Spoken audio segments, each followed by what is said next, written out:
Eu quero te dizer uma coisa: não tem inimigo poderoso o suficiente que pode pegar você. Não tem armadilha tão engedrada de uma forma perfeita que pode destruir e pegar você. Porque quando você está nas mãos do Altíssimo, o céu e a terra estão ao seu favor.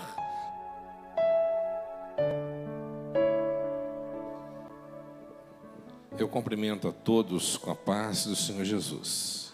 Amém? Os irmãos que têm a sua Bíblia, vamos abri-la no livro do profeta Isaías.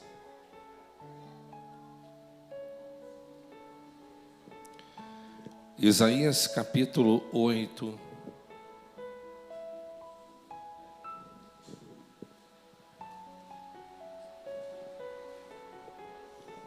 Versículo 17.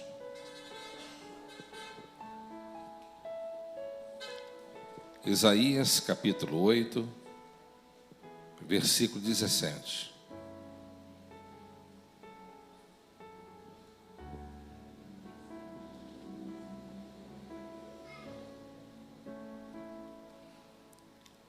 Quem encontrou, diga amém. Aguardo a Yahvé, que agora esconde sua face da decência da casa de Jacó. Nele deposito toda a minha esperança. Amém? Pode tomar o seu assento, irmãos.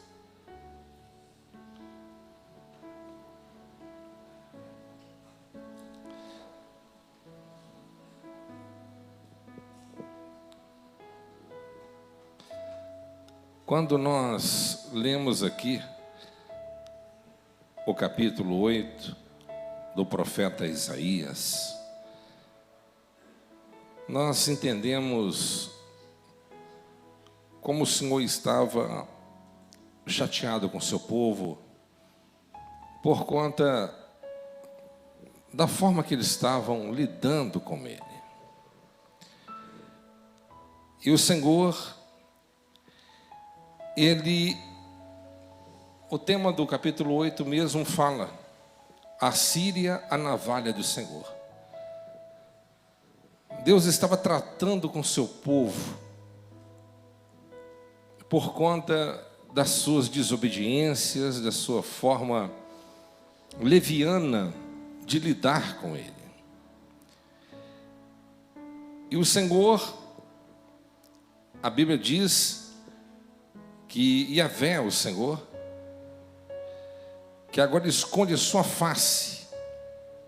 Ele fala de uma forma alegórica para mostrar que Deus não estava interessado em agir e abençoar o seu povo por conta do posicionamento espiritual que eles estavam levando.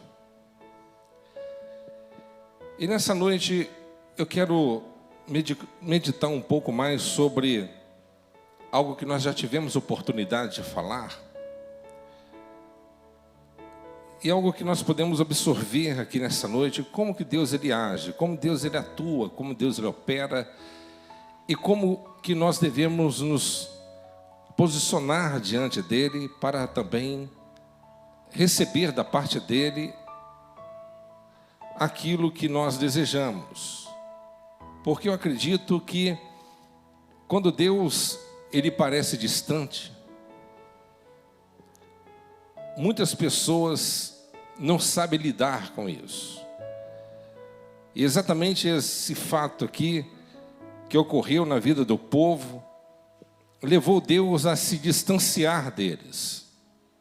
Mas existem vários motivos que levam Deus a agir dessa forma. A Bíblia diz que Deus ele escondeu do seu povo, mas a Bíblia diz que o autor ele disse: mas eu confio nele e nele eu ponho a minha esperança. O que você faz quando Deus ele silencia? Quando você busca e ele não fala com você? Qual é a nossa atitude diante dessas situações? Nós precisamos de entender que Deus estava Obrigado. Deus, Ele é real. E não importa como você sinta. Amém? E eu quero que vocês guardem isso. Deus, Ele é real e não importa como você sinta. Deus não é sentimento. Deus é Deus. Mesmo que você não sinta Ele, mas Ele está presente em todo lugar. Mesmo que você não o veja, mas Ele existe. O vento sopra, você não vê o vento, mas você vê que ele está passando, você sente que ele está passando. É fácil adorar a Deus quando as coisas vão bem. As coisas aqui estavam indo mal. É muito fácil você adorar a Deus quando Ele provê comida, amigos, família, saúde e situações felizes. É muito fácil. Mas o que você faz quando o Senhor parece estar a milhões de quilômetros? O que você faz? Em geral, as amizades são testadas pela separação ou pelo silêncio. As amizades são testadas. Todo relacionamento, ele passa por períodos de proximidade e distanciamento. E no relacionamento com Deus não é diferente. Por mais íntimo que você seja de Deus, o pêndulo ele vai oscilar de um lado para o outro. Amém? Mas por que Deus ele permite isso? Para amadurecer a sua amizade. Deus irá testar os seus filhos com períodos de aparente separação. A Bíblia, ela fala a noite escura da alma. Quem nunca passou pela noite escura da alma? Ou o ministério da ausência. Você lê o livro de Salmo, principalmente o Salmo de Davi, você encontrará Davi falando muito sobre isso. E com exceção de Jesus, Davi foi provavelmente quem manteve uma amizade mais íntima com Deus. Era um homem segundo o coração de Deus. Mas apesar disso, Davi, frequentemente ele reclamava da aparente ausência de Deus. O próprio Davi reclamava: o Eterno está me evitando. Imagina você buscar a Deus, você ir no templo, clamar ao Senhor, fazer tudo bonitinho, e você sente que Ele está te evitando. Você sente que existe um distanciamento. Você não entende o porquê. Por quê? O que eu fiz? Davi ele mesmo disse: um homem segundo o coração de Deus. E quando passamos por situações semelhantes a essas, é porque Deus ele quer que você não seja refém de sentimentos. Ele quer que você apenas creia nele. Creia na palavra dele. Davi, ele reclamou em muitos salmos. Por exemplo, Salmo 10:1, ele diz assim: onde está quando preciso do Senhor? Aonde que o Senhor está? Quando mais preciso do Senhor, o Senhor desaparece. Davi reclamou. Vou te dar um exemplo. Outro exemplo. Davi disse: por que te esqueceste de mim? Ah, mas Deus esquece? Deus tem Alzheimer? Não. Por que o Senhor esqueceu de mim? Em outras palavras, Davi estava querendo dizer: o Senhor não está fazendo caso de mim. O Senhor não está me dando confiança. O Senhor esqueceu daqueles pedidos, aqueles clamores. Estou com urgência, o Senhor não socorre. Davi, ele escreveu um outro salmo dizendo o seguinte: por que está tão distante? Por que o Senhor está tão distante de mim? Eu quero o Senhor pertinho. Não é legal quando você sempre sente a presença de Deus? E Deus, não é legal isso? Mas às vezes Deus vai permitir que situações dessas aconteçam. Isso significa que se acontecer, você está caminhando pelo caminho do amadurecimento espiritual. Davi diz no Salmo 22:1, claro, o Salmo 22 também ele retrata sobre o sofrimento do Messias, né? Porque ignoras meus pedidos de socorro. Você já passou por situação terrível e você já clamou a Deus por socorro? E aqui o salmista está dizendo: por que o Senhor está me ignorando no momento de socorro, no momento que eu não tenho onde me refugiar, somente em Ti? E o Senhor não faz nada.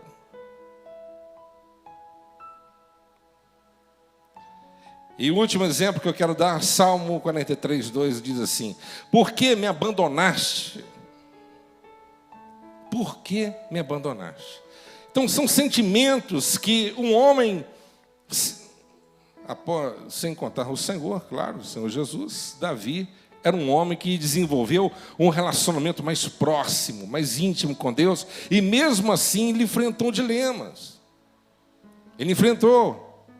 Mas tudo há um propósito debaixo do céu. É óbvio que Deus não abandonará realmente, ou não abandonou Davi. Ele nunca abandonou Davi. Assim também como Deus jamais ele vai abandonar você. Amém? Há momentos que ele parece ter desaparecido da nossa vida em pleno combate. Mas Ele está te olhando a todo momento. Ele está nos observando a todo instante. Isso trata-se de uma parte da provação. É uma fase, é um amadurecimento da sua amizade para com Deus.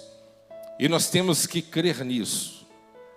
Há muitas pessoas quantas pessoas não chegaram perto de mim ao longo desses anos já falando assim: pastor, será que Deus está chateado comigo? Por quê? Eu falei: eu não estou entendendo, qual é a dúvida? Não, porque o Senhor já tem 6 meses e 10 dias que não me entrega uma revelação.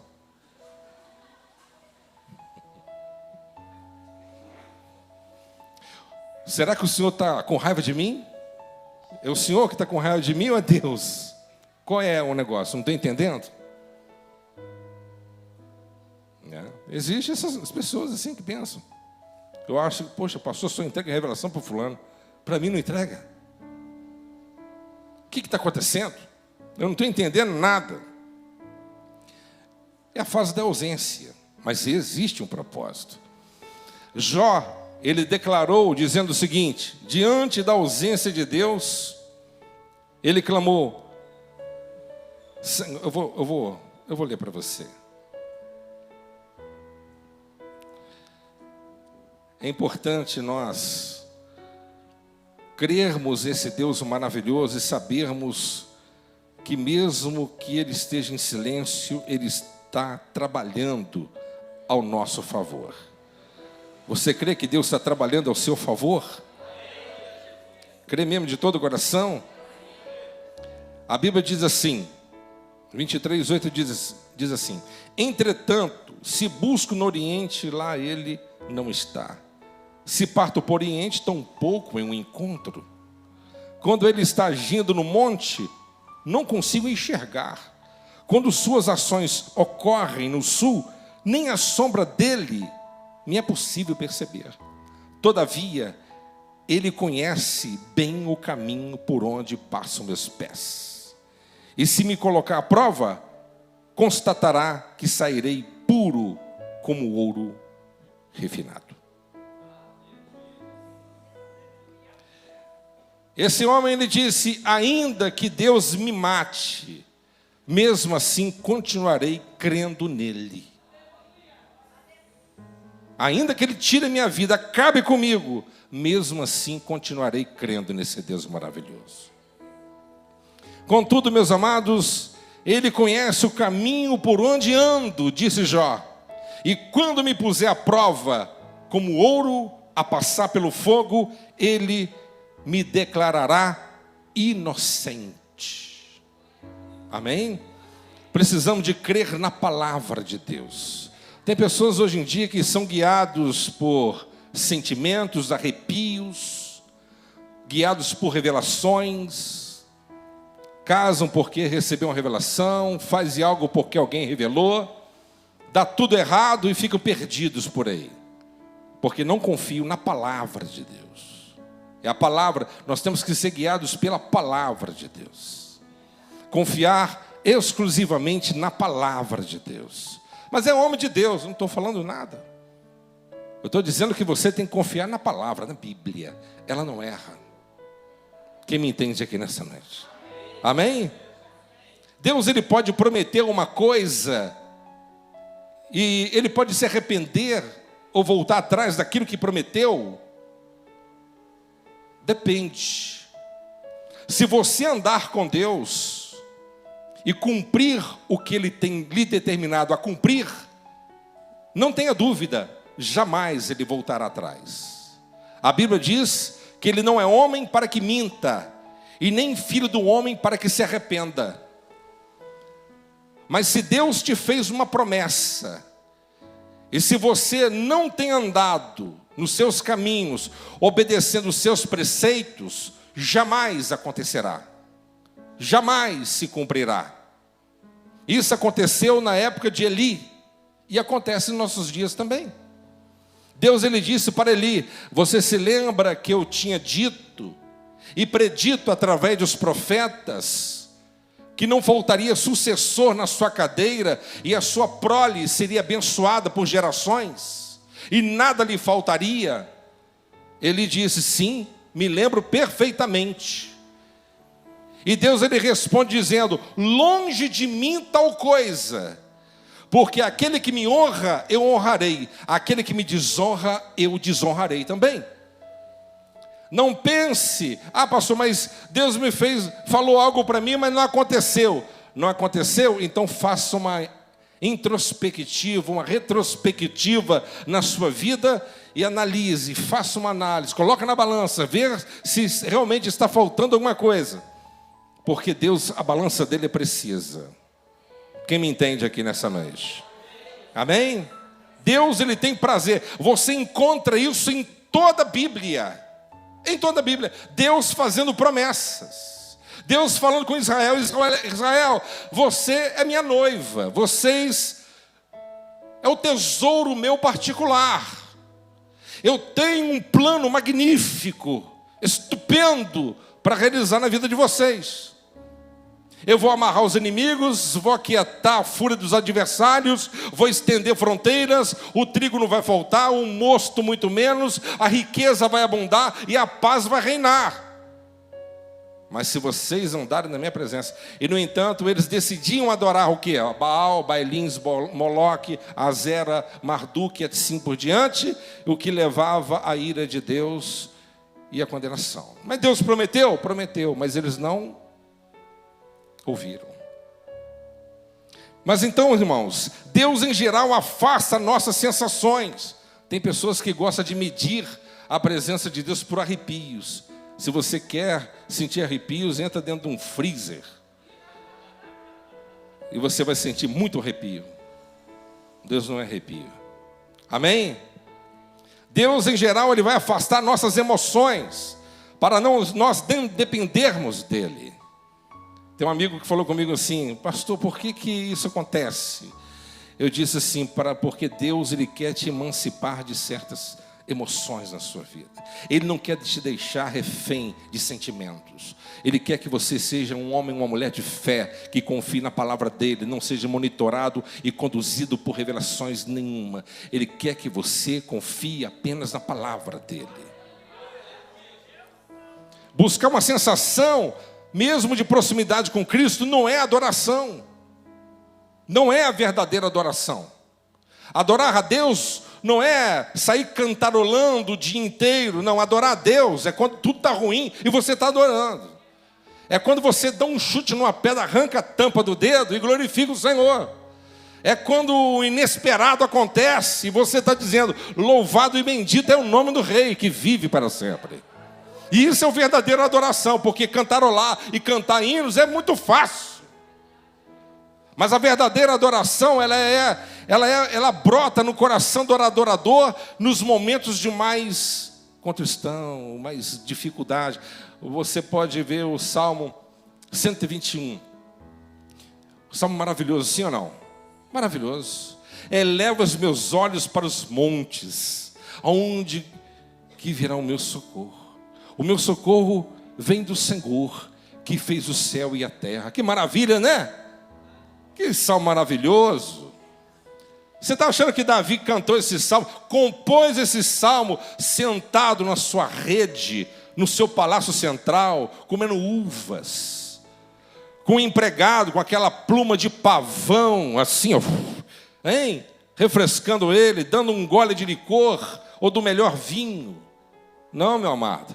Ele compôs esse salmo quando ele estava num vale, cercado pelos seus inimigos, e Saul estava ali, e ele cercou aquele vale com 3.000 fundeiros, atiradores de elite, diz a Bíblia, que conseguiam acertar um fio de cabelo. Davi, ele estava cercado num vale com 3.000 atiradores de elite. Era impossível a fuga de Davi.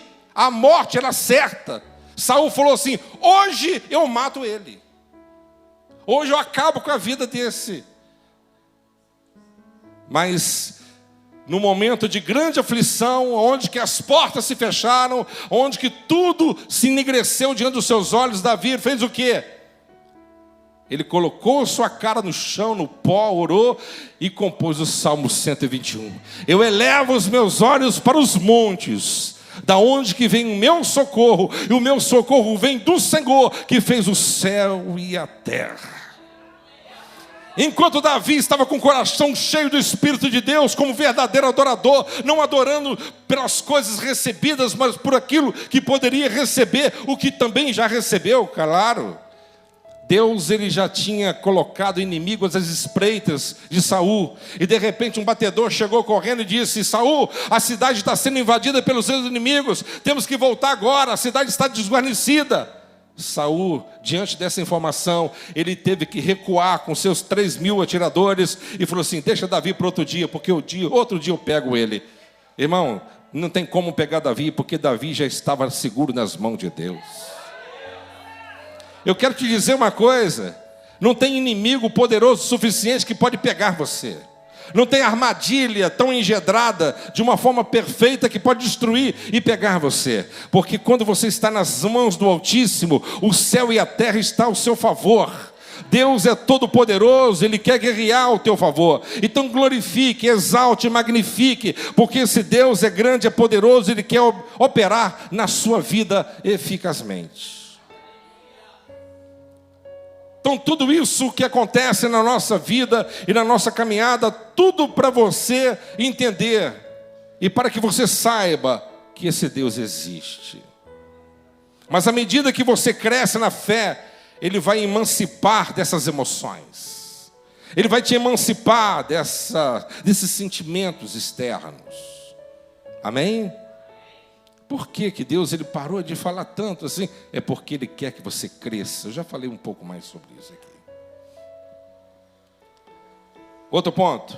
A onipresença de Deus e a manifestação de sua presença são duas coisas diferentes. Amém?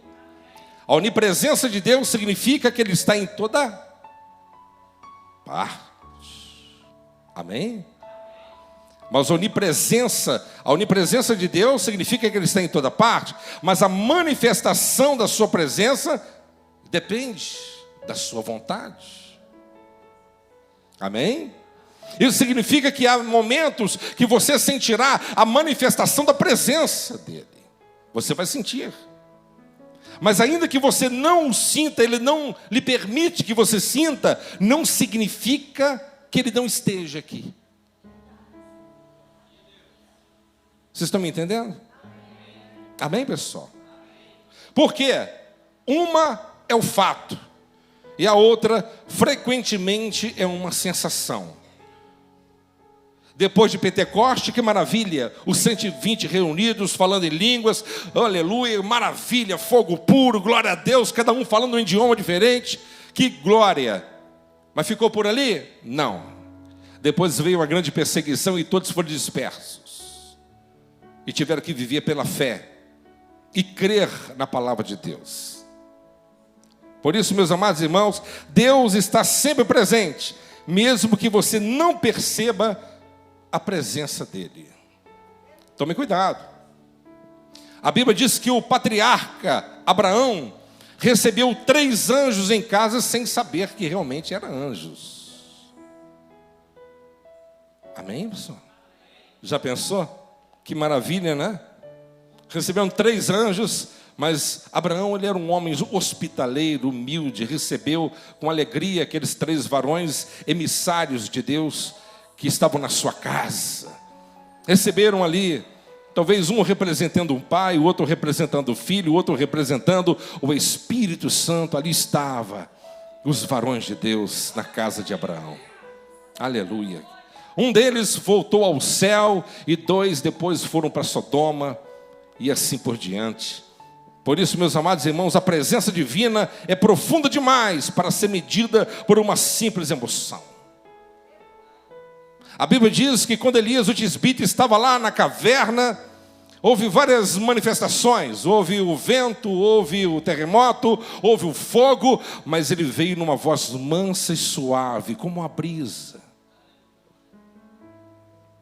Às vezes você imagina que a presença de Deus vai ser manifesta numa grande trovoada, num grande retumbar de trombetas. Não, não. Às vezes vem no momento que você menos espera. Amém, pessoal? Então seja sensível à voz de Deus. Seja sensível à voz do Espírito e pratique o que Ele quer que você pratique. E eu não tenho dúvida, você está no caminho certo para alcançar o melhor de Deus para a sua vida. Deus, Ele quer que você sinta a presença dEle, mas está mais interessado em que você confie na palavra dEle, tanto o quanto sinta.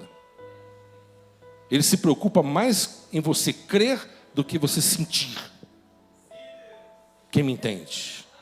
Amém? Crer na palavra dele. Amém? Fé não é sentimento. Amém? Não é o que agrada a Deus. No capítulo 37, até o capítulo 37 do livro de Jó, Deus não disse absolutamente nada. Deus colocou Jó à prova e não falou nada com ele. Absolutamente nada. Até o capítulo 37.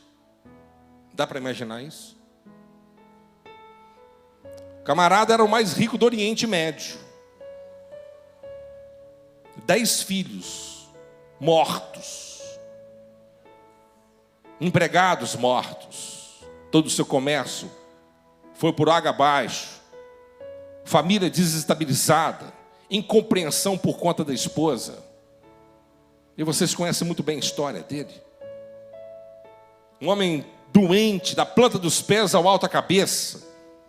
Quando abria a boca parecia um cadáver. De tão mal cheiroso que era. Secreções explodindo em toda a parte do corpo. Precisando de pegar cinza e jogar no corpo e coçar com caco de telha para arrancar os cascões, apodrecendo em vida. Mas mesmo assim ele continuou crendo. Mesmo assim continua adorando. A vida dele só mudou. A vida de Jó só mudou a partir do momento que ele começou a orar pelos seus amigos. Amigos igual aqueles eu quero bem longe.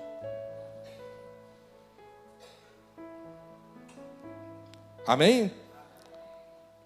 Amigos, aspas, amigos que estavam com ele até o 8º dia, mas depois disso se tornaram acusadores, verdugos da consciência e ajudaram a massacrá-lo ainda emocionalmente. Mas Deus só poderia mudar a vida de Jó se ele fizesse uma asepsia na sua própria alma. E não tem uma forma melhor de você perdoar uma pessoa do que você começar a orar para aquela pessoa. E foi exatamente o que ele fez.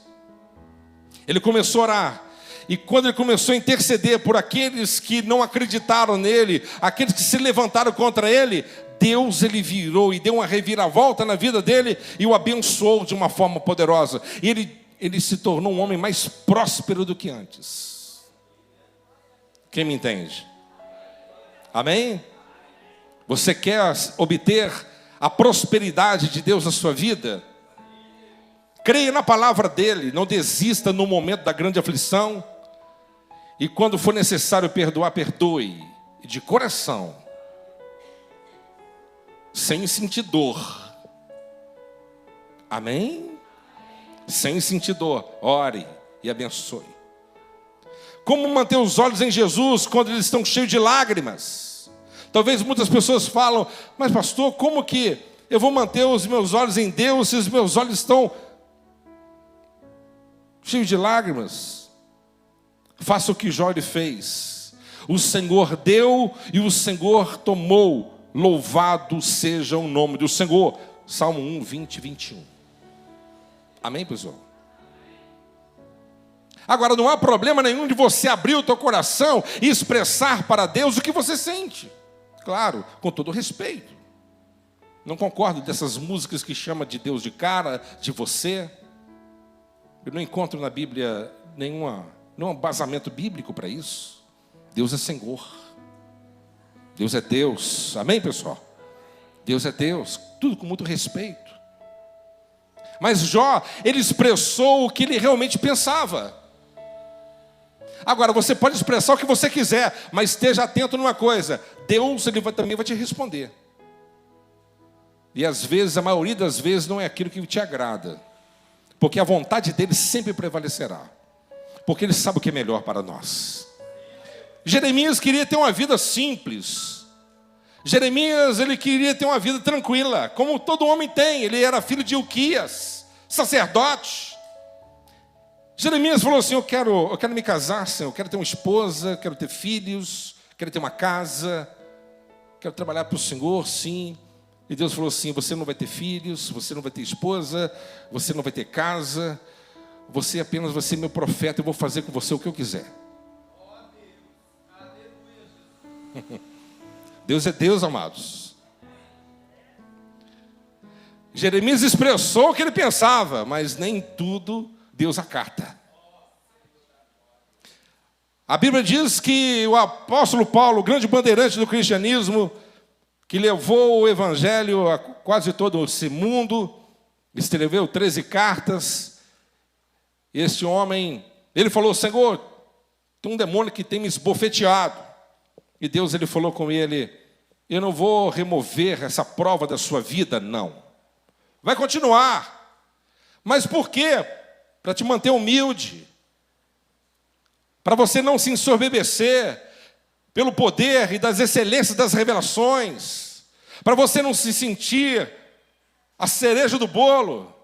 Para você não se sentir melhor do que Pedro, do que Bartolomeu, Tomé, Judas. Para você não se sentir o cara. É para você sempre olhar para você e ver a sua própria limitação, que você é pó. Quem faz na sua vida não é você, não é a sua capacidade humana, Paulo, mas é o meu poder manifestado na tua vida. A minha graça te basta e o meu poder se aperfeiçoa na tua fraqueza. Quanto mais fraco você tiver, mais forte você vai estar, porque a minha glória vai manifestar na tua vida de uma forma abundante. Você pode clamar, não há problema, clame, peça, chore, mas nem sempre o clamor é atendido, mas para o seu próprio bem. Jó disse sim, não posso ficar calado. Jó estava por aqui. Jó disse, eu não posso ficar calado. E Jó, ele falou outra coisa, estou aflito, tem que falar. Eu estou aflito, eu vou explodir. Eu estou aflito, eu estou abafado, eu tenho que falar. Então fala. Jó diz assim, preciso me queixar, pois o meu coração está cheio de amargura. Jó capítulo 7. Então o coração de Jó estava cheio de amargura. Ele disse: eu preciso de desabafar, eu preciso de falar o que eu penso. Eu falei: fala, solta tudo. Deus falou: solta tudo. Na hora que ele acabou de soltar, falou, desabafou, agora me ouça. Senta e me ouça. Aonde que você estava, Jó, quando eu coloquei o primeiro fundamento na terra?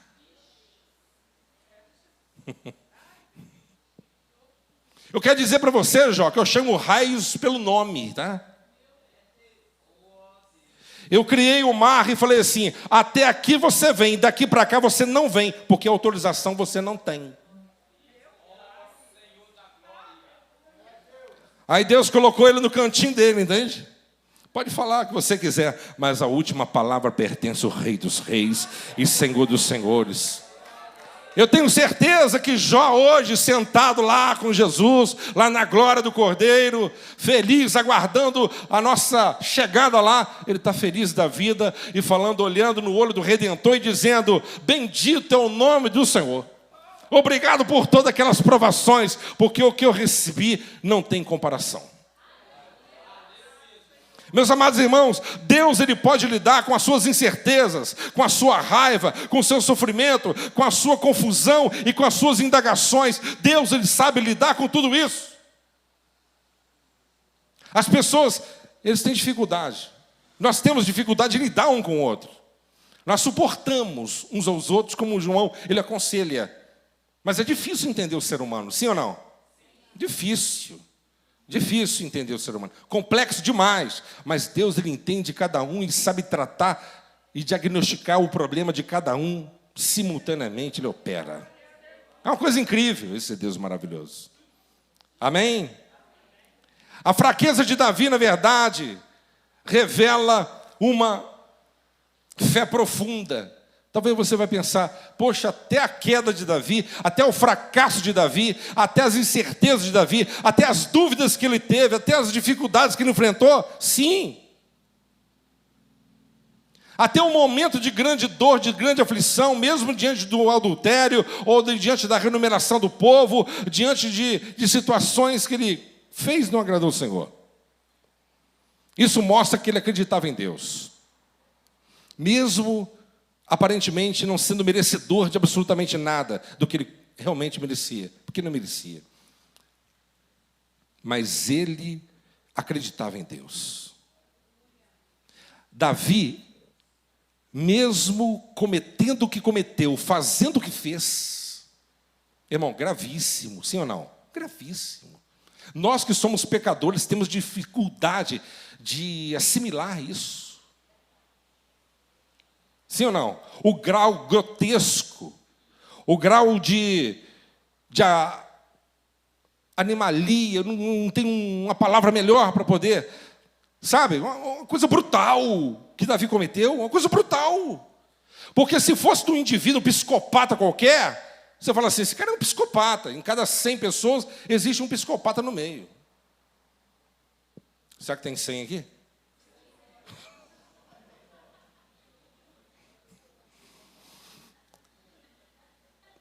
Não tem não. Em nome de Jesus. Mas o que Davi ele fez é uma coisa brutal, sim ou não? Ele cobiçou a mulher do cara, foi informado que aquela mulher tinha um marido, e o camarada não era qualquer um, ele fazia grupo dos 30, ele era um camarada, um guerreiro, em tanto, top de linha.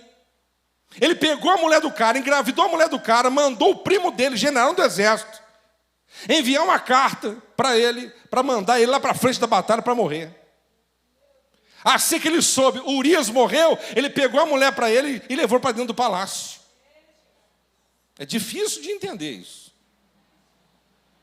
O cara era segundo o coração de Deus, meus amigos. Se fosse um qualquer, o camarada era íntimo de Deus. Então eu quero te dizer uma coisa: não confie demasiadamente na sua natureza. A sua natureza é diabólica. Se não for o poder do Espírito Santo para restringi-la, você tem capacidade de cometer a pior torpeza, a pior imundície que você possa imaginar. Confie somente em Deus. nunca na sua capacidade, nunca na sua potencialidade, nunca na sua destreza. Sempre se renda a Deus. Nós não somos capazes de entender, às vezes, aquilo que nós fazemos. Temos que tomar cuidado. Então, Davi, ele acreditava que a sua oração poderia ser ouvida. Judas Iscariotes, diante do que cometeu, qual foi o fim dele? Ele procurou o suicídio, porque não confiava em Cristo, porque não confiava na palavra de Deus. Com toda loucura e com toda maluquice que Davi cometeu, ele acreditava que Deus existia, que Deus poderia ouvir sua oração e que Deus poderia absolvê-lo diante de uma confissão sincera. Então eu quero te dizer uma coisa: não desista por nada na vida. Por pior que seja o quadro, por pior que seja a situação, saiba de uma coisa: Deus é um Deus que tem misericórdia. Os homens vão apontar o dedo para você e vai dar nota para você. Isso aí não vale nada. Isso aí não. Os homens valorizam aquilo que a pessoa é ou tem. Deus, ele valoriza por aquilo que a pessoa realmente é. Deus, ele olha o coração. Amém, pessoal? Vamos lá, eu ia falar um negócio, deixa para lá. Concentre-se no Deus imutável. Precisamos de concentrar nesse Deus imutável. Eu anotei versículo, não vou ler não. Deus, ele é bom, a Bíblia diz tudo em Jó, tá? Deus é bom e amoroso. Amém, pessoal? Você pode talvez não se sentir não amado, talvez um pouco rejeitado. Tem pessoas que têm 50, eu conversei com um rapaz, eu digo rapaz, 50. Melhor, 52. Mas um rapaz. Aquele rapaz, ele abriu o coração e falou comigo assim: eu tenho um trauma no meu coração. Ele abriu o coração. Trauma de infância. Amém, pessoal? Infância. Acontece muito. São bloqueios que existem na sua alma e você não conseguiu ainda diagnosticar. Tem pessoas que tentam ser alguma coisa e não conseguem, porque a vida inteira ouviu assim: você não pode, você é burro, você é incapaz, você puxou sua tia, você puxou teu pai, você vai carregar carroça, porque você é um imbecil. Tem pessoas que ouviram isso a vida inteira. Na hora de avançar, aquilo no subconsciente, ele bloqueia ele. Ele volta. Mas quando você tem um encontro com Jesus, ele te cura. E você vai encontrar uma nova paternidade.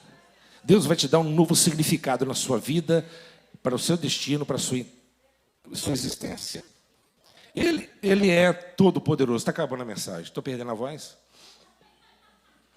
Ele é todo poderoso. A Bíblia diz em Jó: ele repara cada detalhe da minha vida. Você crê que Deus, ele repara cada detalhe da sua vida? Jó diz assim: ele está no controle. Jó diz assim: ele tem um plano para a minha vida. Você crê que Deus tem um plano para a tua vida? Jó diz assim: ele vai me salvar. Ele vai te salvar, fica tranquilo. Fica tranquila, não desespere, o Senhor é Deus. Ele vai operar maravilhas. Amém? Infelizmente não dá para continuar. Mas eu creio que foi o suficiente para que nós possamos entender que crer na palavra dele e confiar nele é a melhor coisa. Amém?